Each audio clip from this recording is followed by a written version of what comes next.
Hello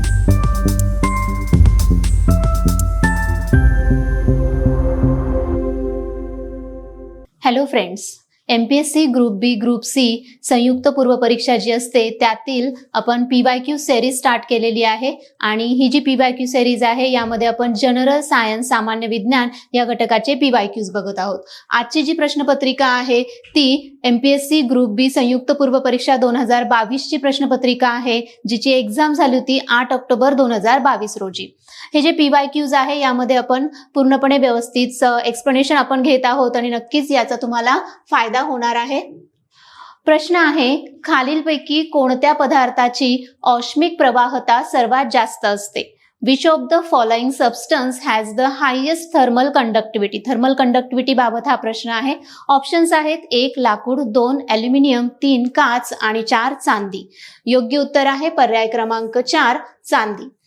कशा पद्धतीने असतं? औष्णिक प्रवाहिता म्हणजे काय, थर्मल कंडक्टिव्हिटी म्हणजे काय, ते एखाद्या पदार्थातून उष्णतेचं जे वहन होत असतं ते उष्णतेचं वहन किती जलद पद्धतीने किती एफिशियंटली होत आहे तितकी जास्त काय असते त्या पदार्थाची औष्णिक प्रवाहिता म्हणजेच थर्मल कंडक्टिव्हिटी ही असते. मग आपण जर बघितलं तर चांदी जी आहे, सिल्वर जे आहे याची औष्णिक प्रवाहिता जर आपण बघितली तर जवळजवळ 429 वॅट पर मीटर केल्विन इतकी आहे.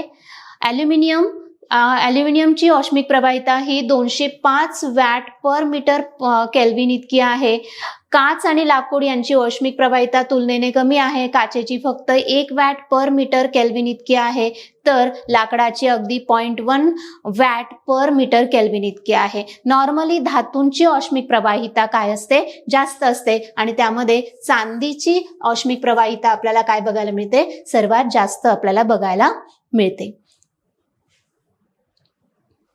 त्यानंतरचा प्रश्न आहे, पातळ पडद्याद्वारे प्रकाश डोळ्यांमध्ये प्रवेश करतो त्याला डॅश डॅश म्हणतात. Light enters the I through the thin membrane called dash dash.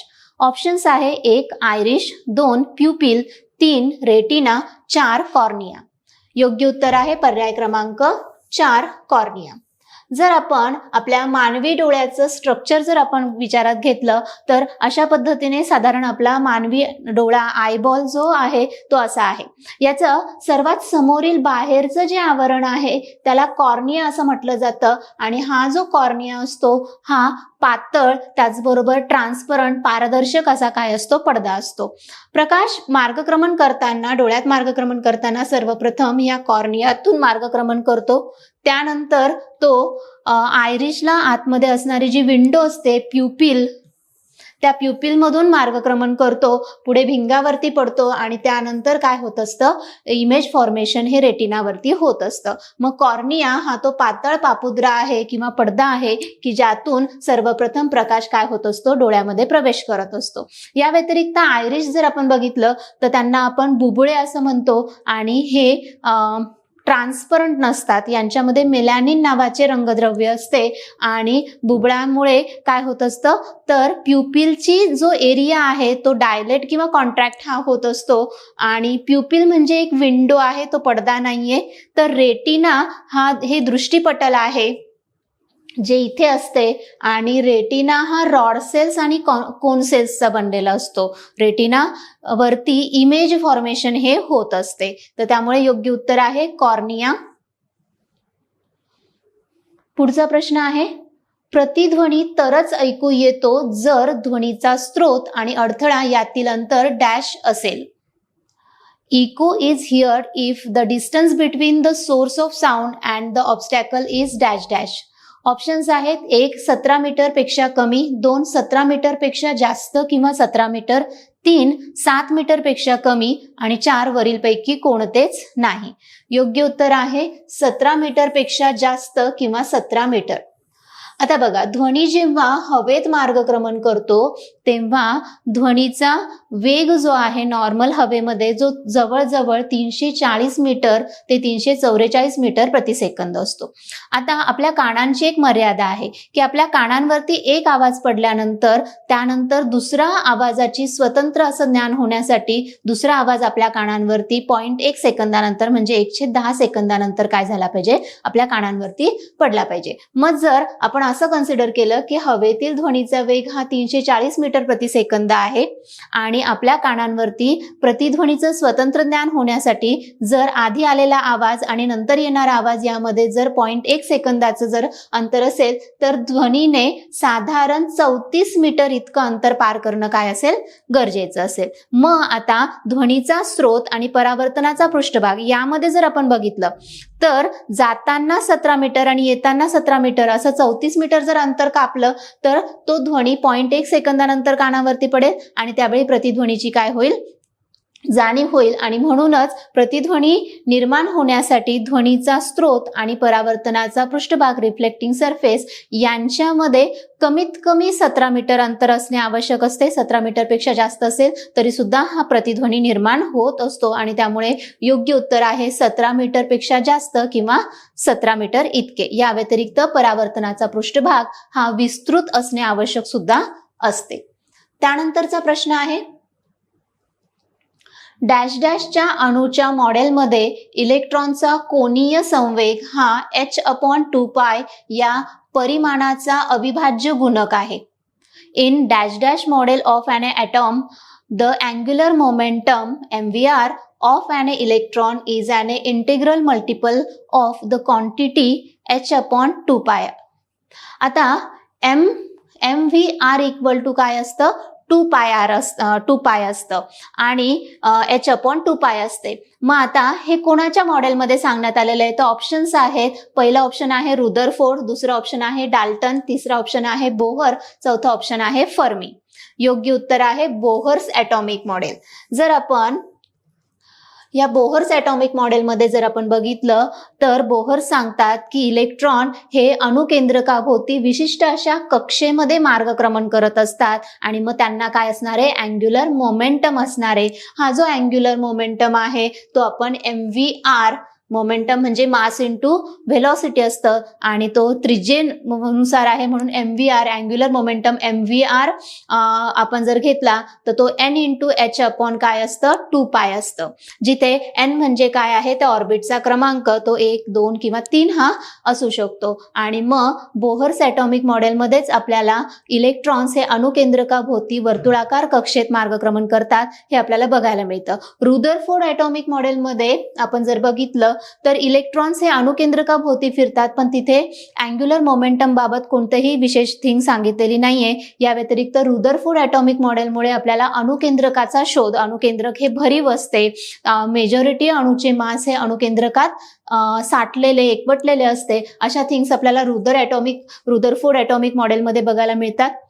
Dalton atomic model जर आपण बघितलं तर डाल्टन ॲटॉमिक मॉडेलमध्ये डाल्टन सांगतात की अणू हा जो आहे तो पदार्थाचा अविभाज्य कण आहे. सर्व पदार्थ अणूचे बनलेले असतात. रासायनिक अभिक्रियेमध्ये अणू निर्माण होत नाही किंवा नष्ट होत नाही वगैरे अशा थिंग्स. तर फर्मी ॲटॉमिक मॉडेल हे जर आपण बघितलं तर स्टॅटिस्टिक्स, सांख्यिकी आणि क्वांटम भौतिकीशी संबंधित आहे, ते अँग्युलर मोमेंटमशी संबंधित नाही. तर योग्य उत्तर आहे बोहर्स ॲटॉमिक मॉडेल जे अँग्युलर मोमेंटमशी संबंधित आहे. पुढचा प्रश्न आहे खालीलपैकी चुकीचे विधान निवडा. चुकीचं विधान निवडायला सांगितलेलं आहे. फर्स्ट ऑप्शन आहे रेणूमधील बॉन्डिंग कक्षा ह्या अणुकक्षांच्या बेरजेच्या प्रभावाने तयार होतात. सेकंड ऑप्शन आहे बॉन्डिंग रेणू कक्षेमध्ये 2 इलेक्ट्रॉन मधील भागात इलेक्ट्रॉनची घनता फार कमी असते. थर्ड ऑप्शन आहे एकत्र येणाऱ्या अणुकक्षांपेक्षा अँटी बॉन्डिंग रेणू कक्षेची ऊर्जा ही जास्त असते.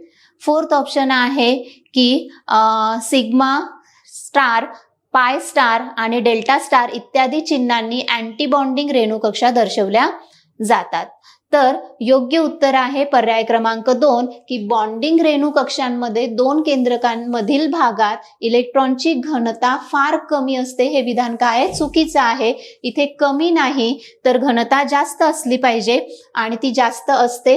आता मुळात मॉलिक्युलर ऑर्बिटल्स काय असतात तर एखादा रेणू जेव्हा तयार होतो तो अणूंपासून तयार होत असतो आणि मग आता अणू जेव्हा एकत्र येतात तेव्हा ते शेअरिंग ऑफ इलेक्ट्रॉन्स करतात किंवा इलेक्ट्रॉनची देवाणघेवाण करतात आणि मग अणूंच्या दरम्यान काय होत असतो, बॉन्ड निर्माण होत असतो. हे होत असताना त्यांच्यामध्ये 2 अणू जिथे जवळ येतात त्या अणूंच्या बेरजेच्या प्रभावाने कन्स्ट्रक्टिव्ह इंटरफिअरन्सने काय होणार आहे, तर बॉन्डिंग मॉलिक्युलर ऑर्बिट्स हे तयार होणार आहे आणि ह्या दोन अणूंच्या केंद्रकामध्ये इलेक्ट्रॉनची घनता, सपोज आपण हे एक अणुकेंद्रक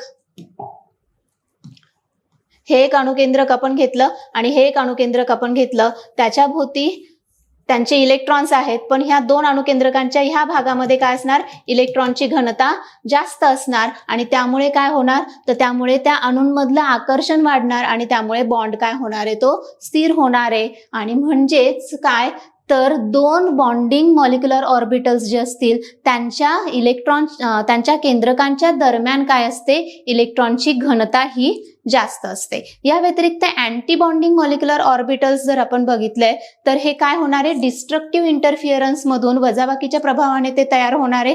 यांची ऊर्जा जास्त असते आणि इलेक्ट्रॉनची घनता जर आपण बघितलं, दोन केंद्रकांच्या दरम्यान असणाऱ्या इलेक्ट्रॉनची घनता जर इथे आपण बघितलं तर ती काय असते, कमी असते. बॉन्डिंग मॉलिक्युलर ऑर्बिटल्स जर सिग्मा, पाय आणि डेल्टा अशा पद्धतीने दर्शवली जात असतील तर अँटी बॉन्डिंगच्या याच्यावरती दर्शवताना चिन्हावरती काय केलं जातं, स्टार हे काढलं जात असतं. त्या अँटी बॉन्डिंग ज्या कक्षा आहेत, ऑर्बिटल्स ज्या आहेत त्या सिग्मा स्टार, पाय स्टार किंवा डेल्टा स्टार या चिन्हांनी ती दर्शवली जात असतात. आपण इथे मॉलिक्युलर ऑर्बिटल्सच्या बाबतीत जर थोडंसं समराइज करायचं म्हटलं तर बॉन्डिंग मॉलिक्युलर ऑर्बिटल्स जी असतात ती सिग्मा, पाय, डेल्टा अशा पद्धतीने दर्शवली जातात. यांची ऊर्जा जर आपण बघितली तर ॲटॉमिक ऑर्बिटल्स पेक्षा यांची ऊर्जा काय असते, कमी असते आणि दोन इलेक्ट्रॉन्स, दोन न्यूक्लियॉइडच्या दरम्यान, दोन केंद्रकांच्या दरम्यान इलेक्ट्रॉनची घनता काय असते, इथे जास्त असते आणि त्यामुळे काय होतं, एक स्टॅबिलिटी मिळते आणि त्याचबरोबर बंध हा चांगल्या प्रकारे काय होत असतो, तयार होत असतो. या व्यतिरिक्त अँटी बॉन्डिंग मॉलिक्युलर ऑर्बिटल जर आपण बघितले तर ते चिन्हाच्या वरती स्टारने दर्शवले जात असतात. यांची ऊर्जा जर आपण बघितली तर यांची ऊर्जा ही ॲटॉमिक ऑर्बिटल्स पेक्षा काय असते, जास्त असते आणि दोन न्यूक्लियसच्या दरम्यान असणारी इलेक्ट्रॉनची घनता इथे काय असते, कमी असते. त्यामुळे हा बॉन्ड डिस्टॅबिलाइज होतो, वीक असतो आणि बॉन्डिंग हे वीक असतं. नॉन बॉन्डिंग मॉलिक्युलर ऑर्बिटल्स जर आपण बघितली तर यांची ऊर्जा जर आपण बघितली तर ॲटॉमिक ऑर्बिटल्स आणि मॉलिक्युलर ऑर्बिटल्स यांची ऊर्जा इथे समान असते आणि त्यामुळे इलेक्ट्रॉन्स तिथे लोकलाइज्ड असतात आणि त्यामुळे कोणताही बॉन्डिंग इफेक्ट आपल्याला तिथे बघायला मिळत नाही. पुढचा प्रश्न आहे, जैविक नायट्रोजन फिक्सेशन दरम्यान नायट्रिफाइंग जीवाणू कोणाचे रूपांतर कशामध्ये करतात? During biological nitrogen fixation nitrifying bacteria converts dash dash. Option आहे, फर्स्ट ऑप्शन आहे NO3- चे NH4+ मध्ये, सेकंड ऑप्शन आहे N2 चे NH4+ मध्ये, थर्ड ऑप्शन आहे NH4+ चे NO3- मध्ये आणि फोर्थ ऑप्शन आहे NO3- चे N2 मध्ये. योग्य उत्तर आहे अमोनियम आयन जो आहे त्याचे नायट्रेट मध्ये रूपांतर हे होत असते. तर पर्याय क्रमांक 3 हे योग्य उत्तर आहे. आता बघा काय होत असतं, तर बायोलॉजिकल नायट्रोजन फिक्सेशन जेव्हा आपण म्हणतो तेव्हा वातावरणातलं जे मुक्त नायट्रोजन आहे, हा मुक्त नायट्रोजन वनस्पती डायरेक्टली घेऊ शकत नाही. मग निसर्गामध्ये काही सूक्ष्मजीव, काही शैवाल यांच्यामध्ये ही कपॅसिटी आहेत की ते हवेतला मुक्त नायट्रोजन घेतात आणि त्याचं रूपांतर सुरुवातीला अमोनियामध्ये करतात किंवा नायट्रेट आणि नायट्राइट मध्ये करतात. जर ते रूपांतर, मुक्त नायट्रोजनचं रूपांतर अमोनियामध्ये होत असेल तर त्याला अमोनिफाइंग बॅक्टेरिया म्हटलं जाईल. त्यानंतर अमोनियाचं रूपांतर नायट्राइट आणि नायट्रेटमध्ये होत असतं. तर हे होत असताना बघा, सुरुवातीला नायट्रोजनचं रूपांतर अमोनियामध्ये किंवा अमोनियम आयनमध्ये केलं जातं आणि ती जी बॅक्टेरिया असतात त्यांना नायट्रोजन फिक्सेशन करणारी बॅक्टेरिया अमोनिफाइंग बॅक्टेरिया म्हटलं जातं. फॉर एक्झाम्पल शेंगवर्गीय वनस्पतींच्या मुळांच्या गाठीमध्ये राहणारे रायझोबियम. ठीक आहे. पण आता जर आपण नायट्रिफाईंग बॅक्टेरियांच्या बाबतीत जर बघितलं, प्रश्न जर बघितला तर प्रश्न काय सांगतोय की नायट्रोजन फिक्सेशन होत असताना नायट्रिफाईंग विशिष्ट अशा जीवाणूंबद्दल, अमोनिफाईंग बद्दल नाहीये प्रश्न आहे नायट्रिफाईंग. मग आता नायट्रिफाईंग जर जीवाणू जर आपण बघितले तर ते काय करतात, तर हा जो अमोनियम आयन जो आहे त्या अमोनियम आयनचं सुरुवातीला नायट्राइटमध्ये आणि त्यानंतर नायट्रेटमध्ये रूपांतर करतात. फॉर एक्झाम्पल कोणती अशी बॅक्टेरिया आहेत की जे नायट्रिफाईंग आहेत, तर नायट्रोसोमोनास आणि नायट्रोबॅक्टर हे नायट्रिफाईंग जीवाणू आहेत की जे अमोनियम आयनचं रूपांतर नायट्राइट आणि नायट्रेटमध्ये, मेनली नायट्रेटमध्ये करतात. आणि असं जे नायट्रेट असतं ते आता सहजपणे वनस्पती काय करू शकत असतात, शोषून घेऊ शकत असतात आणि वनस्पतींना नायट्रोजनची पूर्तता त्यातून होत असते. या व्यतिरिक्त जर ह्या नायट्रेटचं रूपांतर परत मुक्त नायट्रोजनमध्ये होत असेल तर त्याला डिनायट्रिफाईंग नायट्रिफिकेशन असं म्हटलं जातं आणि जे करतात त्यांना डिनायट्रिफाईंग जीवाणू असं म्हटलं जातं. पुढचा प्रश्न आहे खालील जोड्या जुळवा. एका बाजूला ॲनिमल्स दिलेली आहेत, त्यांची बायोलॉजिकल नेम्स दिलेली आहेत आणि दुसऱ्या बाजूला त्यांचं गुणवैशिष्ट्य दिलेलं आहे. ए आहे पायथन मोलुरस, बी आहे नाजा नाजा, सी आहे व्हायपर रसिली आणि डी आहे टायप्लॉप्स ब्रॉमिनास. समोर आहे एक मध्ये हिमोटॉक्सिक, सेकंड अंधसाप, थर्ड आहे न्यूरोटॉक्सिक आणि फोर्थ आहे बिनविषारी. जर पायथन मोलुरुस जर आपण बघितलं तर पायथन म्हणजे अजगर आणि हे अजगर कसे असतात तर बिनविषारी असतात. नाजा नाजा म्हणजे आपला जो किंग कोब्रा जो नाग आहे त्याचं हे बायोलॉजिकल नेम आहे आणि हा कसा असतो तर किंग कोब्रा हा न्यूरोटॉक्सिक असतो, त्याचं विष जे आहे ते न्यूरोटॉक्सिक असते. व्हायपर रसिली जर आपण घेतलं तर हा सुद्धा विषारी असा साप आहे आणि त्याचं विष जे असतं ते हिमोटॉक्सिक असते, त्यामुळे रक्ताची गुठळी एक प्रकारे तयार होत असते. आणि टायप्लॉप्स ब्रामिनस जर आपण बघितलं तर हा एक बिनविषारी अंध साप आहे. आणि मग यानुसार जर आपण बघितलं तर पर्याय क्रमांक 1 हा काय येतो, योग्य उत्तर येतं. परत एकदा सांगते, पायथन मोलुरस जर आपण बघितलं तर हा बिनविषारी असा अजगर असतो. नाजा नाजा हा इंडियन किंग कोब्रा आहे आणि त्याचं विष हे न्यूरोटॉक्सिक असतं जे आपल्या सेंट्रल नर्वस सिस्टम वरती परिणाम करत असते. व्हायपर रसिली जर आपण बघितलं तर हा सुद्धा विषारी, अगदी हायली टॉक्सिक असा पॉइझनस असा साप आहे आणि याचं विष हे हिमोटॉक्सिक असतं जे रक्तावरती हानिकारक परिणाम करते. आणि टायप्लॉस ब्रॉमिनस जर आपण बघितला तर हा ब्लाइंड स्नेक आहे, अंध साप आहे, हा लहान असतो आणि बिनविषारी असतो. ठीक आहे. त्यानंतरचा पुढचा प्रश्न आहे ऑरेलियाच्या लार्वल स्टेजेसचा खालीलपैकी योग्य क्रम कोणता? Which one of the following is the correct sequence of larval stages of Aurelia? Aurelia हा जो आहे एक प्रकारचा जेलीफिश आहे आणि त्याच्या लार्वल, त्याच्या डिंबाच्या अवस्थांबाबत प्रश्न आहे. फर्स्ट ऑप्शन आहे प्लॅन्युला, हायड्रोट्युबा, सायफिस्टोमा आणि इफेरा. सेकंड ऑप्शन आहे प्लॅन्युला, इफेरा, सायफिस्टोमा, हायड्रोट्युबा. थर्ड ऑप्शन आहे सायफिस्टोमा, प्लॅन्युला, हायड्रोट्युबा, इफेरा. फोर्थ ऑप्शन आहे हायड्रोट्युबा, इफेरा, प्लॅन्युला आणि सायफिस्टोमा. आता हा जो ऑरेलिया आहे, हा ऑरेलिया सिलेंटेरेटा वर्गातला हा काय आहे तर प्राणी आहे आणि त्याच्या लार्वल स्टेजेसमध्ये आपल्याला एक प्रकारे पॉलिमॉर्फिझम बघायला मिळतं, म्हणजे वेगवेगळ्या स्वरूप आपल्याला बघायला मिळतात. पहिला जो लार्वल स्टेज असते तिला प्लॅन्युला असं म्हटलं जातं आणि फर्टिलायझेशन नंतर लगेचच तयार होणारा हा असा सूक्ष्म असा लार्वा असतो जो पोहत जाऊन काय होत असतो, स्थिर होत असतो. हायड्रोट्युबा ही दुसरी लार्वल स्टेज आहे जी स्थिर झाल्यानंतर तयार होणारी एक प्रकारची प्राथमिक अवस्था आपल्याला म्हणता येईल.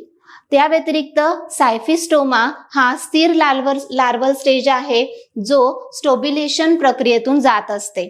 इफेरा ही शेवटची लार्वल स्टेज आहे जी पुढे जाऊन प्रौढ ऑरेलियाची, जेलीफिशची काय करत असते, निर्मिती करत असते. आणि त्यामुळे योग्य क्रम जर आपण बघितला तर प्लॅन्युला, हायड्रोट्युबा, सिम्फोस्टोमिया आणि इफेरा हा काय आहे, योग्य क्रम आहे जेलीफिशच्या किंवा ऑरेलियाच्या लार्वल स्टेजेसचा.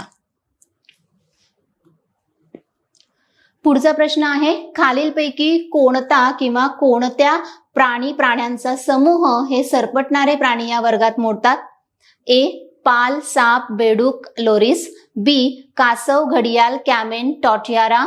सी. कासव, मगर, सॅलॅमेंडर, पाल. डी. सॅलॅमेंडर, सरडा, कासव, बेडूक. पर्यायी उत्तरे दिलेली आहेत. 1 फक्त बी, 2 फक्त बी आणि सी, 3 फक्त सी आणि डी, 4 वरील सर्व. आता इथे जर आपण बघितलं तर रेप्टाइल्स बाबत, सरपटणाऱ्या प्राण्यांबाबत प्रश्न आहे.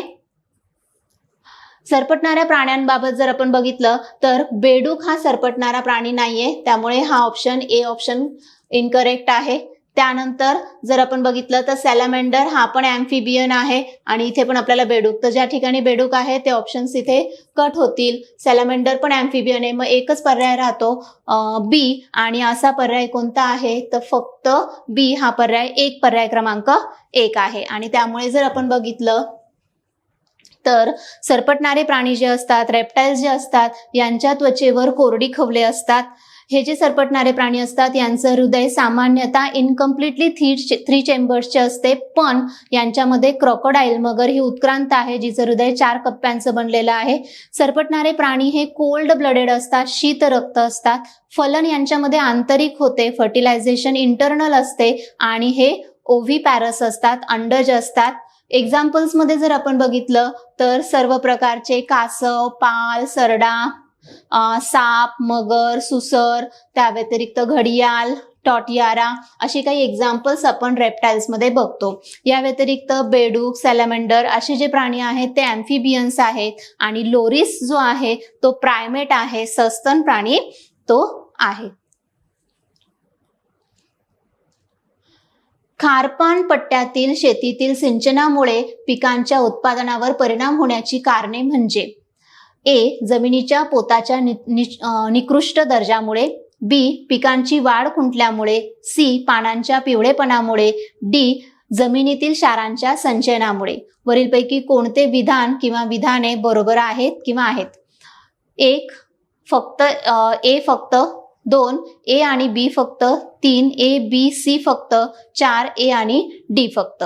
आता इथे जर आपण बघितलं तर जिथे कुठे खूप सॉल्टी असं सलाईन असं एन्व्हायरमेंट आहे त्या ठिकाणी नक्कीच पिकांची उत्पादकता काय होत असते, ती कमी होत असते. आणि ती पिकांची उत्पादकता जर आपण घेतलं तर पिकांची उत्पादकता आपण जर बघितलं तर जिथे खारा असं वातावरण आहे नक्कीच तिथे जमिनीचा पोत, सॉइलची जी टेक्स्चर असतं ते नक्कीच काय असणार आहे तर ते डिग्रेडेड असणार आहे, हे सॉइलचं स्ट्रक्चर डिग्रेडेड झालेलं असणार आहे. या व्यतिरिक्त जमिनीतील क्षारांचं संचयन झालेलं असणार आहे, सॉल्ट ॲक्युम्युलेशन झालेलं असणार आहे आणि त्यामुळे मुळांमार्फत व्यवस्थितपणे पाण्याचं शोषण वगैरे होऊ शकत नाही.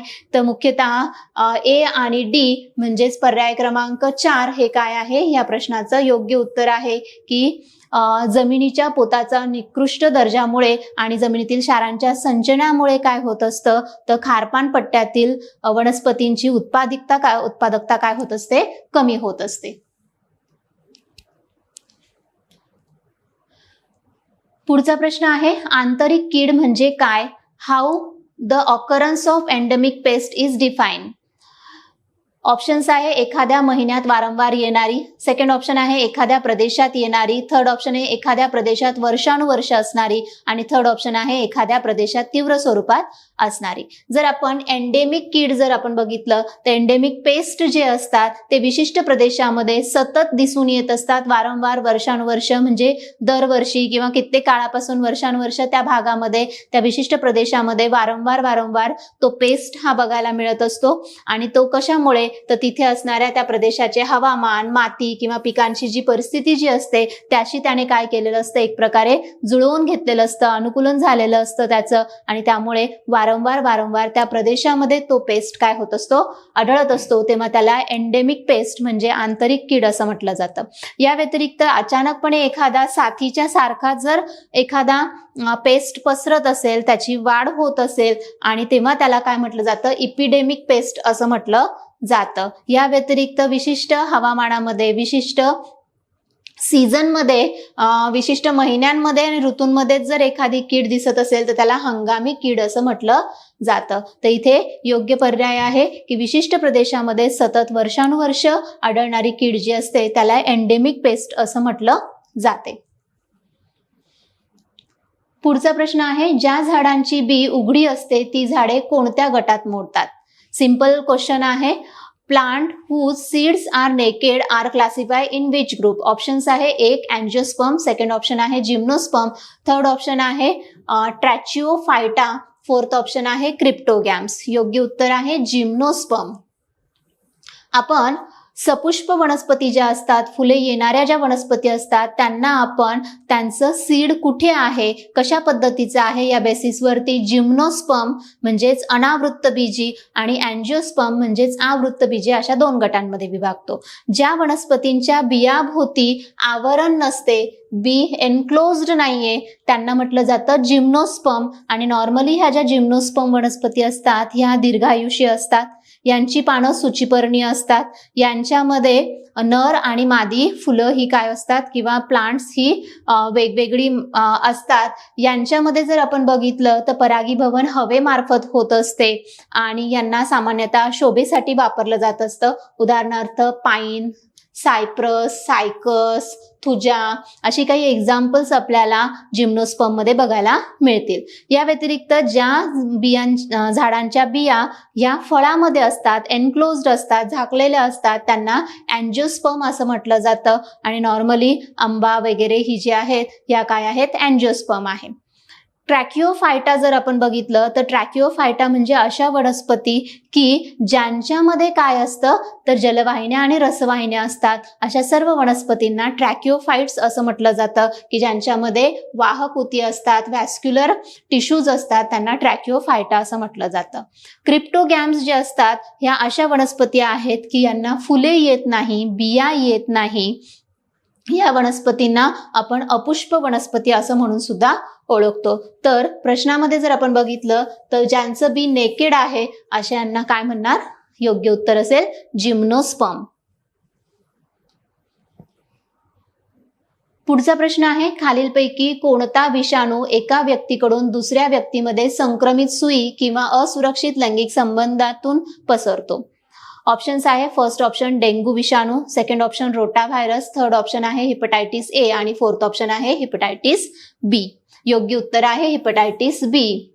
आता जर आपण बघितलं तर डेंग्यू व्हायरस जो आहे हा डेंग्यू व्हायरस किंवा डेंग्यूचा व्हायरस जो आहे त्याला अर्बो व्हायरस म्हटलं जातं आणि तो एडिस इजिप्ती नावाच्या डासामार्फत काय होत असतो? संक्रमित होत असतो. रोटा व्हायरस हा जो आहे हा फूडबॉर्न, वॉटरबॉर्न दूषित अन्न पाण्यामार्फत संक्रमित होणारा किंवा फिकल ओरल रूटद्वारे संक्रमित होणारा असा रोटा व्हायरस असतो, ज्याचं संक्रमण मुख्यतः लहान मुलांमध्ये आपल्याला बघायला मिळतं आणि ज्यामुळे अतिसार, जुलाब आणि उलट्या ह्या होत असतात. त्यानंतर हिपॅटायटिस ए जर आपण बघितला तर दूषित अन्न पाण्यातून होणारा असा तो आजार आहे, ज्यालाही आपण काय म्हणू शकतो? फिकल ओरल रूटद्वारे ह्याचं काय होत असतं? संक्रमण होत असतं. तर हिपॅटायटिस बी जो आहे हा संक्रमित रक्त, सुई आणि असुरक्षित लैंगिक संबंध यातून पसरतो. हा जो व्हायरल डिसीज आहे यामध्ये जर आपण बघितलं तर त्वचा पिवळी होणे, डोळे पिवळे होणं, युरिन पिवळी होणं, अशक्तपणा वाढणं, लिव्हरला सूज येणं असे काही सिम्पटम्स आपल्याला बघायला मिळतात. हिपॅटायटिस बी होऊ नये म्हणून हिपॅटायटिस बी ची व्हॅक्सिन उपलब्ध आहे, उपचार मात्र इथे उपलब्ध नाहीयेत. त्यामुळे काही प्रमाणात काळजी घेणं, सपोर्टिव्ह केअर्स करणं हेच काय असतं इथे आवश्यक असतं. हिपॅटायटिस बी ची प्रिव्हेंटिव्ह मेजर म्हणून व्हॅक्सिन ही उपलब्ध आहे. त्यानंतरचा पुढचा प्रश्न आहे, कोणत्या शास्त्रज्ञाने देवी रोगावरील लसीचा शोध लावला? फर्स्ट ऑप्शन आहे लुईस पाश्चर, सेकंड ऑप्शन आहे एडवर्ड जेन्नर, थर्ड ऑप्शन आहे अलेक्झांडर फ्लेमिंग आणि फोर्थ ऑप्शन आहे सेल्मन वॉक्समन. जर आपण बघितलं तर योग्य उत्तर आहे एडवर्ड जेन्नर. एडवर्ड जेन्नर यांनी जेव्हा ऑब्झर्व केलं की देवी आजार हा पसरतो तेव्हा त्यावेळी जी गवळी लोक असतात त्यांना तेवढ्या प्रमाणात आजार होत नाही आणि म्हणून एडवर्ड जेन्नर यांनी काय केलं तर ऑब्झर्वेशन्स मध्ये त्यांच्या हे लक्षात आलं की गायीच्या अंगावरही काय आहेत अशाच प्रकारचे फोड असतात, पॉक्स असतात आणि मग त्यांनी त्यातून त्या गायीच्या फोडातून द्रव मिळवायला सुरुवात केली आणि तो लहान लहान मुलांना त्यांनी तो टोचवला. जेव्हा प्रत्यक्षात साथ आली तेव्हा त्या लहान मुलांना किंवा त्या व्यक्तींना तो आजार झाला नाही किंवा तेवढ्या प्रमाणात संक्रमण दिसून आलं नाही. त्यातून जगातली पहिली लस फर्स्ट इम्युनायझेशन टेक्निक डेव्हलप केली गेली आणि एडवर्ड जेन्नर यांनी 1796 मध्ये काउपॉक्स विषाणूचा वापर करून स्मॉल पॉक्स विरुद्ध काय केलं, एक प्रकारे लसीकरण शोधलं. लुईस पाश्चर यांनी काय केलेलं आहे, लुईस पाश्चर यांनी रेबीज आणि अँथ्रॅक्सच्या लसीचा शोध लावलेला. अलेक्झांडर फ्लेमिंग यांनी पेनिसिलिन त्याचबरोबर एन्झाईम लायसोझाईमचा शोध लावलेला आणि सेल्मन वॅक्समन यांनी स्ट्रेप्टोमायसिन नावाचं जे प्रतिजैविक आहे याचा शोध लावलेला. तर देवीची लस कोणी शोधलेली आहे, एडवर्ड जेन्नर यांनी शोधलेली. निर्जंतुकीकरण करण्यासाठी खालीलपैकी कोणाचा वापर केला जातो. Which of the following is use to disinfect surface. जर तुम्ही बघितलं तर मराठीमध्ये कुठेही पृष्ठभाग म्हटलेलं नाहीये, पण इंग्रजीमध्ये जर आपण बघितलं तर डिसइन्फेक्ट सरफेसेस म्हटलेलं आहे. आणि मग आता पृष्ठभागांना निर्जंतुकीकरण करण्यासाठी कशाचा वापर केला जातो ते आपण बघितलं पाहिजे. ऑप्शन्स आहे, फर्स्ट ऑप्शन आहे अतिनील प्रकाश, सेकंड ऑप्शन आहे ऑटोक्लेव्ह, थर्ड ऑप्शन आहे इन्फ्रारेड किरण, फोर्थ ऑप्शन आहे सोडियम कार्बोनेट. मग आता इथे जर आपण बघितलं तर ऑटोक्लेव्ह वगैरे हे सुद्धा डिसइन्फेक्शनसाठी वापरले जातात, पण सरफेससाठी जर आपण म्हटलं तर मग योग्य उत्तर काय येतं, अल्ट्राव्हायोलेट लाईट, अतिनील किरण जे आहेत यांचा वापर काय केला जातो, पृष्ठभागांना डिसइन्फेक्ट करण्यासाठी केला जात असतो. आपण जर बघितलं की कोविड सारख्या साथीमध्ये वगैरे जर आपण बघितलं तर अशा साथीच्या काळामध्ये जर खूप इन्फेक्शन जर असेल एखाद्या रूममध्ये आणि वेगवेगळ्या पृष्ठभागांवरती जर असे व्हायरस बॅक्टेरिया वगैरे जर असतील तसं यांना डिसइन्फेक्ट करण्यासाठी काय केलं जातं, त्या पृष्ठभागांवरती युव्ही रेजचा मारा हा केला जातो आणि युव्ही मुळे बॅक्टेरिया वगैरे काय होत असतात, मायक्रो ऑर्गॅनिझम्स जी असतात ती काय होत असतात, नष्ट ही होत असतात. त्या युव्हीजमुळे त्याच्या सूक्ष्मजीव असतात त्यांच्या DNA मध्ये बदल घडून येतो आणि त्यामुळे ते काय होत असतात, निष्क्रिय होत असतात.